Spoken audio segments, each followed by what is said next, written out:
my favorite thing to do is to try and make them feel something for the villain. Yeah. Because that makes it so aggravating. I mean, when you read this script for, season 4, what was your initial reaction? I was like out of breath. My heart was pounding. It was, I told my wife, I'm like, this is going to be the whole season. We're going to be worn out. It's high stakes, high energy. It's fast. It's dangerous. It's wild. And it's very dangerous for Jamie and everyone else. So, I'm excited for people to see their reaction to this first episode, especially. Definitely. I mean, we still don't know if Jamie is a good guy or a bad guy. Does that make it a fun character to play? Yes. I often play guys who people would consider bad guys or the villain. And my favorite thing to do is to try and make them feel something for the villain.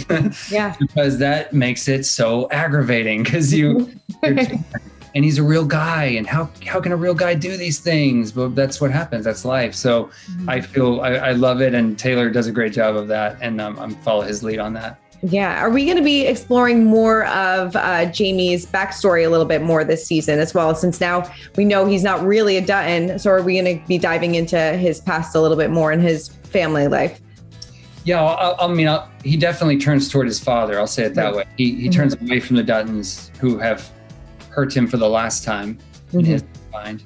And he's turned toward a real acceptance of what he hopes is real love. He's not totally out of his mind here. He knows he's a dangerous guy, but he's definitely lost. So he's making poor decisions. But that's where he turns. He turns to he turns to his father. When you were reading these scripts for the first time, what was your initial reaction?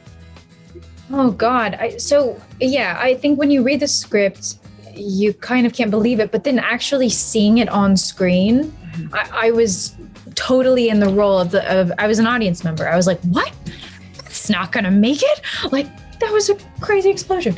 I think Taylor keeps us on our toes too. Yes, I'm sure. I mean, did you have any idea, once season 3 wrapped, who was going to be back and who wasn't? No, I didn't know a thing. Yeah, I think Taylor just kind of like, he gives you the script and then lets you react. Obviously, this is such a heavy show and, a lot of drama, but how do you guys keep things light and fun, like when cameras aren't rolling on set?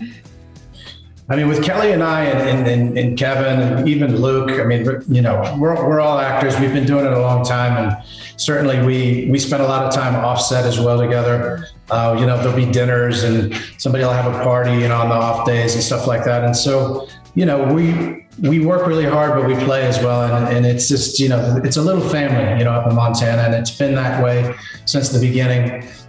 Taylor's wife, Nicole, throws these really cool barbecues and stuff like that with music, and they'll fly in somebody. So it's just, like I said, it's a great family unit up there, and the crews have been fantastic. And, let's just see this thing keep rolling, and hopefully this year people love it. We have such a fun crew. It's such a great crew. And everyone, I don't know, we have like a really good time. And I mean, maybe because I think, it's really like a fun and loving environment, despite, the really difficult circumstances that we play out in the show. And I think that's, I think it's so important, but we've been working together now for 5 years. So it feels like family, and we just enjoy each other's company. Who would be the best and worst real life cowboy? I know you guys work with real life cowboys, but from the main cast, who would be the best and the worst? A lot of people would think Jefferson White, but he's actually, over the last year or so, he's become a much better cowboy. But he was by far the worst coming into it. But he's put a lot of work into it. A lot of people don't know he's actually a decent athlete. So, but God, I mean, everybody's grown so much within the riding world, and we have the best trainers.